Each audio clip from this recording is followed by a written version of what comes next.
Okay, so as the title suggests, I am testing our $15 traditional drip coffee maker against our $160 top-of-the-line Keurig. So what I did for this test is I left them both unplugged, so they're not preheated in any way, plugged it in, filled the water reservoir, put in the coffee, the same steps you would for both. So here you can see the Keurig takes a while here to preheat. And so while it's doing this, I'm going to get the water so we don't miss any time there. We're going to keep it as efficient as possible.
Okay, so your clear winner here is going to be the Keurig, and I would caution that that is for 1 cup of coffee only.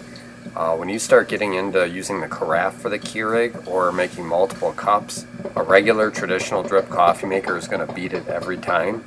So this took about, I'd say approximately 1 minute longer in the drip coffee maker than the Keurig, but it also made a bigger cup. So on the highest setting is 10 ounces on the Keurig.